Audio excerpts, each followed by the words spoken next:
Hi hello ಎಲ್ಲರಿಗೂ ನಮಸ್ಕಾರ. Welcome back to my channel. ನಾನು ನಿಮ್ಮ ಪ್ರೀತಿಯ ಭವ್ಯ. ಎಲ್ಲರೂ ಹೇಗಿದ್ದೀರಾ? ಎಲ್ಲರೂ ಚೆನ್ನಾಗಿದ್ದೀರಾ ಅಂತ ಅಂದ್ಕೊಳ್ತಾ ಇದ್ದೀನಿ. ನಾನು ಕೂಡ ತುಂಬಾನೇ ಚೆನ್ನಾಗಿದ್ದೀನಿ. ಇವತ್ತಿನ ಒಂದು ವಿಡಿಯೋದಲ್ಲಿ ನಾನು ಸೂಪರ್ ಆಗಿರುವಂತಹ ಹಾಗೆಯೇ ಸಿಂಪಲ್ ಆಗಿರುವಂತಹ ಪಲಾವ್ ಮಾಡೋದು ಹೇಗೆ ಅಂತ ನಾನು ನಿಮ್ಗಳ ಜೊತೆ ಶೇರ್ ಮಾಡ್ಕೊಳ್ತಾ ಇದ್ದೀನಿ. ಸೊ ಫ್ರೆಂಡ್ಸ್, ನನ್ನ ಈ ಒಂದು ಚಾನಲ್ಗೆ ನೀವೇನಾದರೂ ಹೊಸಬರಾಗಿದ್ರೆ ದಯವಿಟ್ಟು ಸಬ್ಸ್ಕ್ರೈಬ್ ಮಾಡ್ಕೊಂಡು ನೋಡಿ. ಹಾಗೆಯೇ ಈ ಒಂದು ವಿಡಿಯೋ ನಿಮ್ಗೇನಾದರೂ ಇಷ್ಟ ಆಯಿತು ಅಂತಂದರೆ ಒಂದು ಲೈಕ್ ಮಾಡಿ, ಕಮೆಂಟ್ ಮಾಡಿ, ಶೇರ್ ಮಾಡಿ. ವಿಡಿಯೋನ ಎಲ್ಲ ಕೂಡ ಸ್ಕಿಪ್ ಮಾಡದೆ ಪೂರ್ತಿಯಾಗಿ ನೋಡಿ ಫ್ರೆಂಡ್ಸ್. ಬನ್ನಿ ಹಾಗಾದರೆ ಇವತ್ತಿನ ಒಂದು ವಿಡಿಯೋನ ಶುರು ಮಾಡೋಣ. ಪಲಾವ್ ಮಾಡೋದಕ್ಕೆ ಅಂತ ಎಲ್ಲ ರೆಡಿ ಮಾಡ್ಕೊಳ್ತಾ ಇದ್ದೆ. ಇನ್ನು ಕೊತ್ತಂಬರಿ ಸೊಪ್ಪನ್ನ ನಾನು ರಾತ್ರಿನೇ ಸೋಸಿ ಎತ್ತಿಟ್ಟಿದ್ದೆ. ಬೆಳಗ್ಗೆ ಅದು ತೆಗೆದು ತೊಳೆಯೋಣ ಅಂತ ತಗೊಂಡ್ರೆ ಅದು ಮೇಲ್ಗಡೆನೆ ಹಸಿರು ಹುಳ ಇತ್ತು. ನೈಟ್ ಸೋಸಿಟ್ಟಿದ್ದೆ. ಬಟ್ ಏನಪ್ಪಾ ಅಂತ ಅಂದ್ರೆ ಇವಾಗ ಟೈಮು ಫ್ರೀ ಇದ್ದಾಗ ನಾವು ಅದನ್ನೆಲ್ಲ ನೋಡಿ ಮಾಡ್ತೀವಿ. ಟೈಮ್ ಏನಾದ್ರೂ ಕಡಿಮೆ ಇತ್ತು ಅನ್ನೋಂಥ ಟೈಮಲ್ಲಿ ನಾವು ಏನು ಮಾಡ್ತೀವಿ ಅಂತ ಅಂದರೆ ಸೊ ಅದನ್ನ ಹಾಗೇನೆ ತೊಳೆದು ಹೆಚ್ಚಾಕ್ಬಿಟ್ಟಿರ್ತೀವಿ. ಆ ತಪ್ಪನ್ನ ಯಾರು ಕೂಡ ಮಾಡೋದಕ್ಕೆ ಹೋಗಬೇಡಿ. ನೀಟಾಗಿ ಸೊಪ್ಪು ಅನ್ನೋ ವಿಷಯದಲ್ಲಿ ಯಾವುದೇ ಕಾರಣಕ್ಕೂ ಕಾಂಪ್ರಮೈಸ್ ಆಗೋದಕ್ಕೆ ಹೋಗಲೇಬೇಡಿ. ನೀಟಾಗಿ ಒಂದೊಂದನ್ನು ಚೆಕ್ ಮಾಡಿ ಹಾಕ್ಕೊಳ್ಳಿ. ಇನ್ನು ಪಲಾವ್ ಮಾಡೋದಕ್ಕೆ ಬೇಕಾಗಿರುವಂಥ ಇಂಗ್ರೀಡಿಯೆಂಟ್ಸ್‌ಗಳನ್ನ ನಾನಿಲ್ಲಿ ತೋರಿಸ್ತಾ ಇದ್ದೀನಿ. ನಾನಿಲ್ಲಿ ಸಾಂಬಾರ್ ಸೊಪ್ಪು, ಹಾಗೆಯೇ ಪುದೀನ, ಇನ್ನು ಸ್ವಲ್ಪ ಬೀನ್ಸ್‌ನ ತೊಗೊಂಡಿದ್ದೀನಿ, ಇನ್ನು ಸ್ವಲ್ಪ ಕ್ಯಾರೆಟ್‌ನ ತೊಗೊಂಡಿದ್ದೀನಿ. ನಾನು ಮಾಡ್ತಿರೋಂಥದ್ದು 2 ಜನಕ್ಕಾಗುವಷ್ಟು ಪಲಾವ್‌ನ ಮಾಡ್ತಾ ಇದ್ದೀನಿ. ಇನ್ನು ಗೆಡ್ಡೆಕೋಸು ಅಂದರೆ ನವಿಲು ಕೋಸು ಅಂತಲೂ ಕೂಡ ಹೇಳ್ತಾರೆ. ಅದನ್ನು ನಾನು ಒಂದು ಅರ್ಧನ ತೊಗೊಂಡಿದ್ದೀನಿ, ಜಾಸ್ತಿ ತೊಗೊಂಡಿಲ್ಲ. ಬಟಾಣಿನೂ ಕೂಡ ಹಾಕ್ಬೋದು. ಬಟಾಣಿ ಇರಲಿಲ್ಲ, ಹಾಗಾಗಿ ನಾನು ಬಟಾಣಿನ ಸ್ಕಿಪ್ ಮಾಡಿದ್ದೀನಿ. ಇನ್ನು ಟೊಮೆಟೊ, 1 ಟೊಮೆಟೊನ ತೊಗೊಂಡಿದ್ದೀನಿ. ಇನ್ನು ಒಗ್ಗರಣೆಗೆ ಎಣ್ಣೆ, ರುಚಿಗೆ ತಕ್ಕಷ್ಟು ಉಪ್ಪು, ಇನ್ನು ಒಣ ಮಸಾಲೆಗಳು. ಇನ್ನು ಪಲಾವ್‌ಗೆ ಏನೇನೆಲ್ಲ ಹಾಕ್ತೀವಿ ಆ ಒಣ ಮಸಾಲೆಗಳು. ನಾನಿಲ್ಲಿ ಹೆಚ್ಚಿಗೆ ಏನು ತೊಗೊಂಡಿಲ್ಲ. 2 ಪಲಾವ್ ಎಲೆ, ಲವಂಗ ಮತ್ತು ಸ್ಟಾರ್ ಹೂವು, 1 ಏಲಕ್ಕಿ, 2 ಮರಾಠಿ ಮೊಗ್ಗನ್ನ ತೊಗೊಂಡಿದ್ದೀನಿ. ಒಬ್ಬೊಬ್ಬರು ಒಂದೊಂದು ಥರ ಪಲಾವ್‌ನ ಮಾಡ್ತಾರೆ. ಇವತ್ತಿನ ವಿಡಿಯೋದಲ್ಲಿ ನಾನು ಇಷ್ಟು ಸಿಂಪಲ್ ಆಗಿರುವಂಥ ಪಲಾವ್ ಮಾಡೋದು ಹೇಗೆ ಅನ್ನೋಂಥದ್ದನ್ನ ಶೇರ್ ಮಾಡ್ಕೊಳ್ತಾ ಇದ್ದೀನಿ.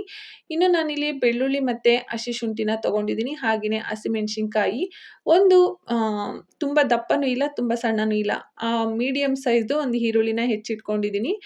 ಫ್ರೆಂಡ್ಸ್, ಇದಿಷ್ಟು ಪಲಾವ್ ಮಾಡೋದಕ್ಕೆ ಬೇಕಾಗಿರುವಂತಹ ಇಂಗ್ರೀಡಿಯೆಂಟ್ಸ್‌ಗಳು. ಇನ್ನು ಅರಿಶಿನ ಪುಡಿನ ನಾನು ತೋರಿಸಿಲ್ಲ, ನೀವು ಬೇಕಿದ್ರೆ ಹಾಕ್ಬೋದು, ಇಲ್ಲ ಅಂತಂದರೆ ಸ್ಕಿಪ್ ಮಾಡ್ಬೋದು. ಇವಾಗ ಮಸಾಲ ರುಬ್ಕೊಳ್ಳೋಣ ಬನ್ನಿ. ನಾನಿಲ್ಲಿ ಒಂದು ಚಿಕ್ಕ ಜಾರ್‌ನ ತೊಗೊಂಡಿದ್ದೀನಿ. ಅದಕ್ಕೆ ಪುದೀನ ಸೊಪ್ಪು ಹಾಗೆಯೇ ಕೊತ್ತಂಬರಿ ಸೊಪ್ಪು ಎರಡನ್ನೂ ಕೂಡ ಹಾಕ್ಕೊತಾ ಇದ್ದೀನಿ. ಹಾಗೆಯೇ ಹಸಿಮೆಣಸಿನ್ಕಾಯಿ ನಾನಿಲ್ಲಿ 4ನ ತೊಗೊಂಡಿದ್ದೀನಿ. ನಿಮ್ಮ ಖಾರ ಎಷ್ಟು ಬೇಕು ಅನ್ನೋದನ್ನ ನೋಡಿಕೊಂಡು ಹಸಿಮೆಣಸಿನ್ಕಾಯಿನ ಹಾಕ್ಕೋಬೇಕಾಗುತ್ತೆ. ಶುಂಠಿನ ಹಾಕ್ಕೊಂಡಿದ್ದೀನಿ. ನೆಕ್ಸ್ಟು ಬೆಳ್ಳುಳ್ಳಿನ ಹಾಕ್ಕೊತಾ ಇದ್ದೀನಿ. ಬೆಳ್ಳುಳ್ಳಿಯಲ್ಲಿ ಸಿಪ್ಪೆನ ಫುಲ್ ತೆಗೆದ್ರೆ ಅಷ್ಟು ಟೇಸ್ಟ್ ಇರಲ್ಲ ಅಂತ ಹೇಳ್ತಾರೆ. ನಾನಿಲ್ಲಿ ಸಿಪ್ಪೆ ತೆಗೆದಿಲ್ಲ, ಹಾಗೇನೆ ಹಾಕ್ತಾ ಇದ್ದೀನಿ. ಕೆಲವೊಮ್ಮೆ ಮಾತ್ರ ನಾನು ಸಿಪ್ಪೆನ ತೆಗೆದು ಹಾಕುವಂಥದ್ದು. ಅಂದರೆ ಒಗ್ಗರಣೆ ಎಲ್ಲ ಮಾಡುವಾಗ ಸಿಪ್ಪೆ ತೆಗೆದು ಹಾಕ್ತೀನಿ. ಹೀಗೆ ಮಸಾಲೆ ಎಲ್ಲ ರುಬ್ಬುವಾಗ ಸಿಪ್ಪೆನ ತೆಗೆಯೋದಕ್ಕೆ ಹೋಗೋದಿಲ್ಲ.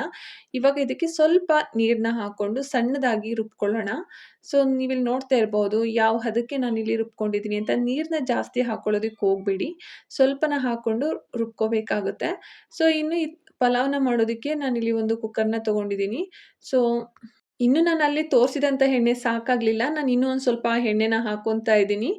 ಎಣ್ಣೆ ಬಿಸಿ ಆದ ನಂತರ ನಾವು ತೊಗೊಂಡಿರುವಂತಹ ಪಲಾವ್ ಎಲೆ, ಮರಾಠಿ ಮೊಗ್ಗು, ಸ್ಟಾರ್ ಹೂವು, ಏಲಕ್ಕಿ, ಲವಂಗ ಇದಿಷ್ಟನ್ನು ಹಾಕಿ ಸ್ವಲ್ಪ ಫ್ರೈ ಮಾಡ್ಕೊಳ್ಳೋಣ. ಎಣ್ಣೆ ಬಿಸಿಯಾಗಿರುವಾಗ ಹಾಕಿದ್ರೆ ಸ್ವಲ್ಪ ಫ್ರೈ ಮಾಡ್ಕೊಳ್ಳೋಣ. ಇನ್ನು ಎಣ್ಣೆ ಕಾಯ್ದೇನೆ ಹಾಕಿದ್ರೆ ಅದಷ್ಟು ನೀಟಾಗಿ ಫ್ರೈ ಆಗೋದಿಲ್ಲ. ಹಾಗಾಗಿ ಎಣ್ಣೆ ಬಿಸಿ ಆದಮೇಲೆ ಅದನ್ನು ಹಾಕಿ ಸ್ವಲ್ಪ ಫ್ರೈ ಮಾಡ್ಕೊಳ್ಳೋಣ. ಅದಾದಮೇಲೆ ಹೆಚ್ಚಿಟ್ಕೊಂಡಿರುವಂತಹ ಈರುಳ್ಳಿ ಹಾಕ್ಕೊಳ್ಳೋಣ. ಈರುಳ್ಳಿನೂ ಕೂಡ ಚೆನ್ನಾಗಿ ಫ್ರೈ ಆದಮೇಲೆ ನಾವು ತರಕಾರಿಗಳನ್ನ ಏನೇನೆಲ್ಲ ತರಕಾರಿನ ಹೆಚ್ಚಿಟ್ಕೊಂಡಿರ್ತೀವಿ ಅದನ್ನು ಹಾಕ್ಕೊಬೇಕಾಗುತ್ತೆ. ನಾನಿಲ್ಲಿ ಬೀನ್ಸು, ಕ್ಯಾರೆಟು ಮತ್ತು ಗೆಡ್ಡೆಕೋಸು ಇದಿಷ್ಟನ್ನು ಹಾಕ್ಕೊಂಡಿದ್ದೀನಿ. ಜೊತೆಗೆ ಟೊಮೆಟೊನೂ ಕೂಡ ಹಾಕ್ಕೊಳ್ತಾ ಇದ್ದೀನಿ. ಟೊಮೆಟೊನ ಲಾಸ್ಟ್ ಮಸಾಲ ಹಾಕುವಾಗೂ ಕೂಡ ಹಾಕ್ಬೋದು. ಕೆಲವೊಬ್ಬೊಬ್ಬರು ಯಾವ ಥರ ಅಂತಂದರೆ ಈರುಳ್ಳಿನ ಒಗ್ಗರಣೆಗೆ ಹಾಕ್ತೀವಲ್ಲ ಆ ಟೈಮಲ್ಲೂ ಕೂಡ ಹಾಕ್ತಾರೆ. ನಾನಿಲ್ಲಿ ತರಕಾರಿ ಹಾಕುವಾಗನೇ ಟೊಮೆಟೊನೂ ಕೂಡ ಹಾಕ್ತಾ ಇದ್ದೀನಿ. ತರಕಾರಿ ಜೊತೆಗೆ ಅದನ್ನು ಕೂಡ ಸ್ವಲ್ಪ ಫ್ರೈ ಆಗುತ್ತೆ ಅಂತ ಒಂದು 5 ಮಿನಿಟ್ಸು ಫ್ರೈ ಮಾಡ್ಕೊಳ್ಳೋಣ. ಅದಾದಮೇಲೆ ರುಬ್ಬಿರುವಂಥ ಮಸಾಲಾನ ನಾವು ಹಾಕ್ಕೊಬೇಕಾಗುತ್ತೆ.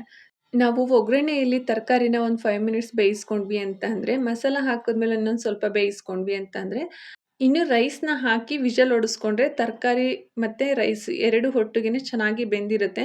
ಕೆಲವೊಮ್ಮೆ ತರಕಾರಿ ಬೆಂದಿರಲ್ಲ, ಅನ್ನ ಬೆಂದಿರುತ್ತೆ, ಹಾಗಾಗ್ಬಿಡುತ್ತೆ. ಹಾಗಾಗಿ ಒಗ್ಗರಣೆಯಲ್ಲಿ ತರಕಾರಿನ ಸ್ವಲ್ಪ ಬೇಯಿಸ್ಕೊಂಡು ಮಸಾಲಾನ ಹಾಕಿದಾಗ ಸ್ವಲ್ಪ ಬೇಯಿಸ್ಕೊಂಡ್ರೆ ತುಂಬಾ ಚೆನ್ನಾಗಾಗುತ್ತೆ. ಇವಾಗ ನಾನಿಲ್ಲಿ ರುಬ್ಬಿಟ್ಕೊಂಡಿರುವಂತಹ ಮಸಾಲಾನ ಹಾಕ್ಕೊಂಡಿದ್ದೀನಿ. ಇದನ್ನು ಚೆನ್ನಾಗಿ ಅದು ಕುದಿಬೇಕು. ಕುದ್ದು ಅದು ಸ್ವಲ್ಪ ನೀರಿರೋ ಅಂಥದ್ದೆಲ್ಲ ಸೀದು ಅಂದರೆ ತರಕಾರಿಗಳ ಜೊತೆ ಬೆಂದು ಸ್ವಲ್ಪ ಗಟ್ಟಿಯಾಗುತ್ತೆ. ಆ ಒಂದು ಟೈಮಲ್ಲಿ ನಾವು ರೈಸ್‌ನ ಹಾಕಬೇಕಾಗುತ್ತೆ. ನೀವಿಲ್ಲಿ ನೋಡ್ತಾ ಇರ್ಬೋದು ಎಷ್ಟು ತೆಳು ಇದೆ ಅಂತ ಹೇಳ್ಬಿಟ್ಟು. ಇವಾಗ ಡಿಫ್ರೆನ್ಸನ್ನು ಕೂಡ ನಿಮಗೆ ಗೊತ್ತಾಗುತ್ತೆ ನೋಡಿ. ಒಂದು 5 ಮಿನಿಟ್ಸ್ ನಾನು ಕುಕ್ಕರ್ ಲಿಡ್‌ನ ಕ್ಲೋಸ್ ಮಾಡ್ತಿಲ್ಲ. ಹಂಗೇನೆ ಕುಕ್ಕರ್ ಮೇಲೆ ಮುಚ್ಚಿದ್ದೆ. ಸೊ, ಇವಾಗ ನೀವಿಲ್ಲಿ ನೋಡ್ತಾ ಇರ್ಬೋದು ನಾನು ಹಾಕಿದಾಗ ನೀರು ಎಷ್ಟಿತ್ತು, ಇವಾಗ ಯಾವ ಥರ ಇದೆ ಅಂತ ಹೇಳಿ. ಇನ್ನು ಸ್ವಲ್ಪ ಡ್ರೈ ಆದಮೇಲೆ ನಾನು ರೈಸ್‌ನ ಹಾಕ್ತೀನಿ. ತುಂಬಾನೇ ಚೆನ್ನಾಗಿರುತ್ತೆ. ಹೆವಿ ಮಸಾಲ ಅಂತನೂ ಕೂಡ ಅನ್ಸೋದಿಲ್ಲ. ಇನ್ನು ಮಕ್ಳುಗಳಿಗೆ ಟಿಫನ್ ಬಾಕ್ಸಿಗಿರ್ಬೋದು, ತಿನ್ನೋದಿಕ್ಕಿರ್ಬೋದು, ಎಲ್ಲದಕ್ಕೂ ಕೂಡ ತುಂಬಾನೇ ಚೆನ್ನಾಗಿರುತ್ತೆ. ಸೊ, ಇವಾಗ ನೀವಿಲ್ಲಿ ನೋಡ್ತಾ ಇರ್ಬೋದು ನೀರೆಲ್ಲ ಸೀದು ಈ ರೀತಿ ಆಗಿದೆ. ಈ ಟೈಮಲ್ಲಿ ನಾವು ಅಕ್ಕಿನ ಹಾಕಬೇಕಾಗುತ್ತೆ. ನಾನು ಅಕ್ಕಿನ ನೆನೆಸಿ ಇಟ್ಕೊಂಡಿದ್ದೆ. ಸೊ, ಅಂದರೆ ಒಂದು 5 ಮಿನಿಟ್ಸು ನೆನೆಸಿಟ್ಕೊಂಡಿದ್ದೆ.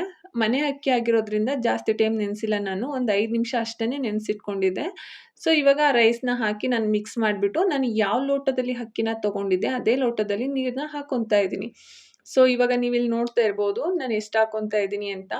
ಇವಾಗ ನಾನು 2 ಲೋಟನ ಹಾಕಿದ್ದೀನಿ. ನೆನೆಸಿರೋದ್ರಿಂದ ನೀರನ್ನ ಸ್ವಲ್ಪ ಕಡಿಮೆನೇ ಹಾಕಬೇಕಾಗುತ್ತೆ. ಸೊ, ನಾನಿಲ್ಲಿ 1/4 ಲೋಟದಷ್ಟು ಅಕ್ಕಿನ ಹಾಕಿದ್ದೀನಿ. ಬಟ್ 2 ಲೋಟ ಅಷ್ಟೇನೆ ನೀರನ್ನ ಹಾಕಿದ್ದೀನಿ. ಸೊ, ಇವಾಗ ರುಚಿಗೆ ತಕ್ಕಷ್ಟು ಉಪ್ಪನ್ನ ಹಾಕಿ ಚೆನ್ನಾಗಿ ಕುದಿ ಬರೋವರೆಗೂ ಬಿಡಬೇಕಾಗುತ್ತೆ. ಈಗ ಉಪ್ಪು ಹಾಕಿ ತಿರುಗಿಸಿ ಕ್ಯಾಪ್‌ನ ಕ್ಲೋಸ್ ಮಾಡಿದ್ವಿ ಅಂತ ಅಂದರೆ ಅಕ್ಕಿ ಒಂದು ಕಡೆ, ತರಕಾರಿ ಒಂದು ಕಡೆ, ಮಸಾಲ ಒಂದು ಕಡೆ ಆಗ್ಬಿಡುತ್ತೆ. ಸೊ, ಇವಾಗ ನಾವು ಕುದಿ ಹತ್ಸಿದ್ಮೇಲೆ ನಾವು ನೀಟಾಗಿ ಕುದೀತಾ ಇದೆ ಅನ್ನೋವಂಥ ಟೈಮಲ್ಲಿ ಕುಕ್ಕರ್ ಲಿಡ್‌ನ ಕ್ಲೋಸ್ ಮಾಡಿ 2 ವಿಷಲ್‌ನ ಕೂಗಿಸ್ಕೊಂಡ್ವಿ ಅಂತ ಅಂದರೆ ತರಕಾರಿ ಒಂದು ಕಡೆ, ರೈಸ್ ಒಂದು ಕಡೆ, ಮಸಾಲ ಒಂದು ಕಡೆ ಇರೋದಿಲ್ಲ. ಎಲ್ಲ ನೀಟಾಗಿ ಮಿಕ್ಸ್ ಆಗಿನೇ ಇರುತ್ತೆ. ಪಲಾವ್ ಮಾತ್ರ ಸೂಪರ್ ಟೇಸ್ಟಿಯಾಗಿರುತ್ತೆ. ಸೊ, ನೀವು ಕೂಡ ಮನೆಯಲ್ಲಿ ಟ್ರೈ ಮಾಡಿ ಹೇಗಿತ್ತು ಅಂತ ಕಮೆಂಟ್ ಸೆಕ್ಷನಲ್ಲಿ ಕಮೆಂಟ್‌ನ ಮಾಡಿ. ಸೊ, ಫ್ರೆಂಡ್ಸ್ ನನ್ನ ಈ ಒಂದು ಚಾನಲ್‌ಗೆ ನೀವೇನಾದರೂ ಹೊಸಬ್ರಾಗಿದ್ರೆ ದಯವಿಟ್ಟು ಸಬ್ಸ್ಕ್ರೈಬ್ ಮಾಡ್ಕೊಂಡು ನೋಡಿ. ಹಾಗೆಯೇ ಈ ಒಂದು ವಿಡಿಯೋ ನಿಮಗೇನಾದರೂ ಇಷ್ಟ ಆಯಿತು ಅಂತ ಅಂದರೆ ಒಂದು ಲೈಕ್ ಮಾಡಿ, ಕಮೆಂಟ್ ಮಾಡಿ, ಶೇರ್ ಮಾಡಿ. ಧನ್ಯವಾದಗಳು.